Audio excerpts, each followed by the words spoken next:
All right. Hey there. It's Jason Linett from the Work Smart Hypnosis podcast. Here back once again with Terry Stokes. Terry, how are you doing? Great, Jason. Good to see you. Good to see you. I didn't get the memo. You're much better dressed than I am right now.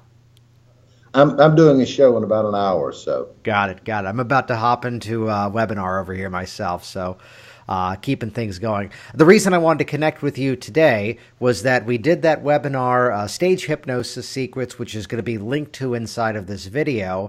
But there were a lot of questions that came about during that presentation, and we just didn't have time to get to any of them. So, Terry, you got about maybe 7 or 8 minutes to go through some great questions here? Time is yours. Awesome. Awesome. So kicking off, I've got these in a slightly random order. Shane Hill in Australia was asking this. Just wondering, at what point in your career did you stop struggling for gigs? Basically, what was the catalyst that turned you from amateur to professional? Was there a defining moment in your career, basically? When I got my first paycheck, that turns you professional. Now, when the paycheck, when it went from $5 a day to $500 a day to $5,000 a day, then that's just how professional you are. But I did a few shows. I was working at the Atlanta Hypnosis Institute with Jack Barry, and I went out to do some shows primarily to promote the clinic work. And all of a sudden, I found I love doing this more than anything else. So I just made the decision, this is what I'm going to do with the rest of my life. I love doing shows. I love making these people laugh. And it was just making the decision that I'm putting everything else aside. I'm getting rid of all of the little things that I'm hanging on to just in case I don't make it. And I went in 100%. And that was well over 50 years ago. So I'm still trying to decide if I should maybe get a part-time job, but No, I love that, especially the intention of just jump in and make it happen. you have to decide to do it. I mean, if you're just going to put your toe in the water, well, go ahead and do that. But I mean, if you want to be professional, you want to make a living at it, then learn everything that you can to make yourself the best that you can possibly be. Outstanding. And for those that want to get more than their toes wet, join us in Las Vegas coming up in May 2017. Details for Better Your Best with Terry Stokes are over at terrystokeslive.com. And if we can figure it out, that will be right beneath us here on the video. Here's a question from JP here in Virginia. In your opinion, what are some of the worst mistakes that hypnotists usually make in their shows? They don't appreciate who their audience is, and they're the audience. They're working for themselves. They're doing things that make them laugh, and they don't even bother to read the audience. I mean, you can see them do it because of how often they turn their back to the audience. I mean, these are the people that are feeding you. These are the people that are paying your bills. The biggest mistake I see is not being able to read or not. Read your audience. Read your audience and know what they want for that particular night. If you've got just a standard show that you've memorized and you expect them to fall into your idea of humor, then that's a huge mistake to me. As a hypnotist, your job is to read the audience and then find their funny bone and tickle it. I think that's incredibly critical. I'd share briefly, I used to have a hobby in magic, and that's actually what got me out of magic. Was that the number of illusion shows I could watch, and it didn't matter whether or not they had an audience. That the music track played, they danced, the thing jumped out of the box, and that was it. And I hear so many hypnotists talk about, yeah, I only had 7 volunteers. I only had 3 people in the show. And to instead also include that conversation with the audience, because that's who that dialogue is really with during that show. Or I hear hypnotists say, I need to rehearse. How do you rehearse a hypnosis? I mean, do you get your volunteers to come in early and rehearse what they're going to say? Because you don't know. You just have to be quick enough on your feet, have enough in your repertoire that you can fill any situation. I want to tell you, I was talking with someone 2 or 3 days ago. They called me and they wanted to know if I would be doing another class other than the one we have on the 16th and 17th. And they said, because I've got an opportunity to go do a grad night, and I'm going to make $1,000 for this grad night. Now, well, that's good, and I certainly understand that, except that If I had charged $5,000 for this program instead of the 1,000, the point I was trying to make to him is, is that $1,000 you're going to make, is it going to make you any better at what you're doing, so that all of a sudden you can go from making $1,000 a night to $3,000 a night to $5,000 a night? I mean, wouldn't that $1,000 be a great investment for you to take the time to learn how to do what you're doing better? So to me, that's a mistake that everyone makes. They're so busy making a living, they don't have time to get good. Yeah, there's a great book called The E-Myth Revisited, and Michael Gerber's line is always to spend time working on your business, not just in your business. And the success that I've had over the years really comes down at times to me blocking out my calendar and not taking the client, not taking the show that specific day. Instead, this is the training I'm going to go off to. This is the time I'm going to spend refining this product that needs to go out, rather than what's easy is taking the money for that single show, that one night, or that one client for that one session, instead to take that time and invest it back into yourself. That's we're going back to the very first question you asked. What do wrong? And what they do wrong is they don't take the time, make the sacrifices to become the very best that they can possibly be. That's There's outstanding. An old story that I love about a miner who found I think it was a bar of iron, and he took it into town, and he took it to he thought it was gold, and the guy said, no, it's iron. He said, well, what's it worth? He said, well, that depends on how far you're willing to go. And he said, I don't understand. He said, well, I can just buy the iron from you, and it's worth, I'll give you 9 cents for this entire bar of iron. He said, or if you want, if you can take the time, you can go just about 6 miles down the road. There's a little village where there's a blacksmith, and he'll buy this same bar of iron. He'll probably give you $5 or $6 for it. He makes horseshoes. He said, but if you're willing to go a little bit farther, there's about 100 miles, and you have to go over a mountain to do this. There's a place where they have sewing machines, and they can take this bar of iron, and they'll make needles out of it from this very, very, very same piece, and you'll probably get $600 or $700 for your bar of iron. He said, but if you're really willing to make the trip, so you don't have to go, it'll take you days, and you have to probably go through bad weather and bad traveling conditions. But if you're willing to do it, there's a place where they make computer parts, and they can make a gazillion computer parts from this bar of iron. So my question, when you ask how much is it worth, my question to you is, how far are you willing to go? Are you willing to make the sacrifices necessary to get the most for what you can be? Outstanding. And to continue that inspirational theme, Scott Christie asks, should we wear pants when attending this training? Oh, that's funny. For the listeners who know about this, I had a theater in Branson, Missouri, and there were hundreds of theaters. I needed to stand out, so I started wearing a tuxedo, full tuxedo, with a vest and bow tie and everything, studs and cufflinks, and no pants. But I had long socks with garters. And the garters are what really made it funny. I tried it several different ways, but the garters made it funny. And I would go out and talk to people on the street. And of all the people they met that day, the people inviting them to shows, of everyone that they met, do you know who they remembered? The guy with no pants. 2 or 3 days doing that, my numbers doubled at the theater. Then they tripled, and it got to the point where people started coming in and saying, is this where the guy works that doesn't wear pants?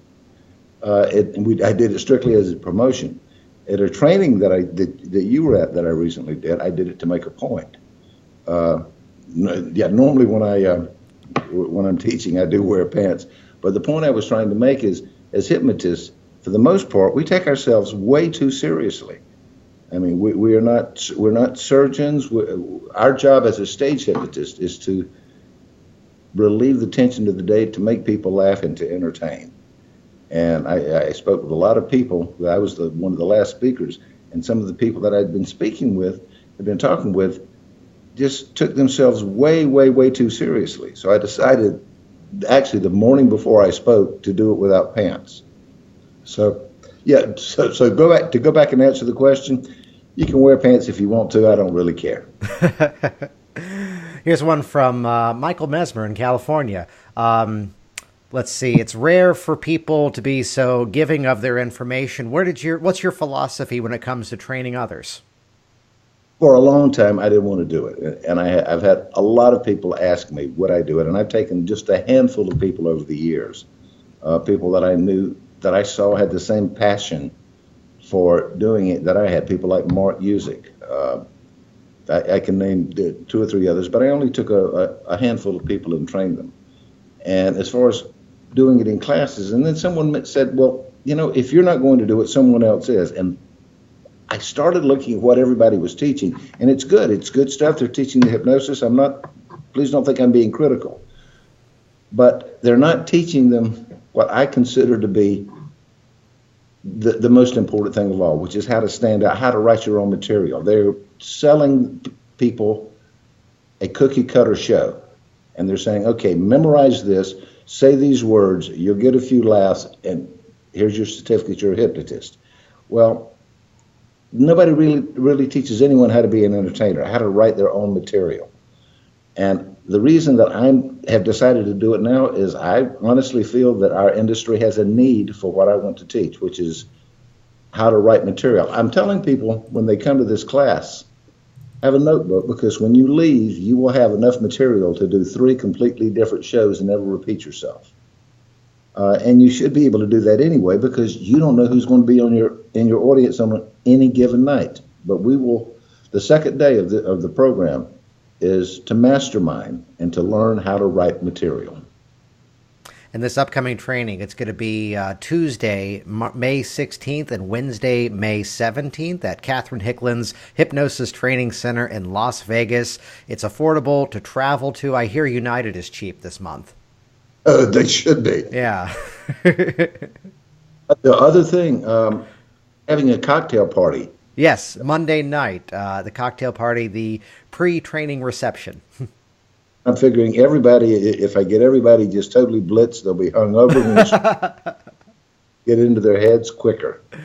Whole lot more fun there. Catherine's an outstanding host as well. Your breakfast, your snacks, your lunch. When you look at other trainings that are out there, very often it starts to really add up in the expenses. The South Point Hotel is directly across the street. We're going to be shuttling people back and forth too.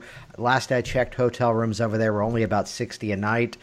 You've got your evenings free to go out and check out some of the other stage hypnosis shows in Vegas or anything else you like as well.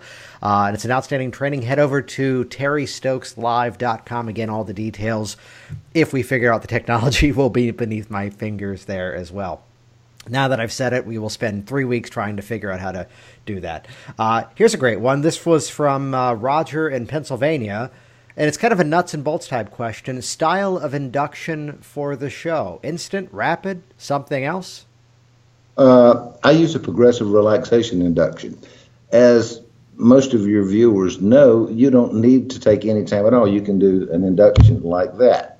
But keep in mind who's watching. People who have no idea what hypnosis is. If you do an instant induction, then all of a sudden you're saying, wow, I have magical powers. It has to be long enough to be believable and short enough not to be boring. Ooh, nice.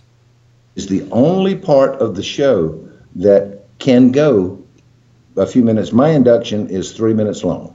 I've seen people do 12, 15, and they're doing therapeutic inductions. The rule of thumb is it has to be long enough to be believable. The only reason that you even have, the only reason you have to do an induction is to make it believable for the audience. I saw a show, a fellow by the name of Lachlan out of Canada. I was coming back from the Calgary Stampede one year, and I saw the sign. I went in, and Lachlan, I think he's passed away. I'm not certain about that. But he was drinking a bit that night, as he was prone to do, and he forgot to do the induction. It was still one of the funniest shows I've ever seen. The induction is there as a prop, basically. Mm-hmm. So it's what people are expecting to see, therefore you do it. But you don't need to do all of the suggestibility tests that you know. You don't need to use all the things that you know how to do. Do just enough to make it believable, and then get right to the meat of your program. Outstanding. This is a great question from Lori, and what I love about it is it's kind of predictive in terms of our attendance so far. We've actually got a nice even mix of both men and women attending this event, and Lori asks, what are your thoughts about women doing stage hypnosis? Are they just as good, or can they stand out even greater than men? Pat Collins, one of the greatest who ever lived. Pat was absolutely wonderful. Ginger Court. Ginger was absolutely wonderful. One of the people that I trained, Michelle Van Ree in Canada.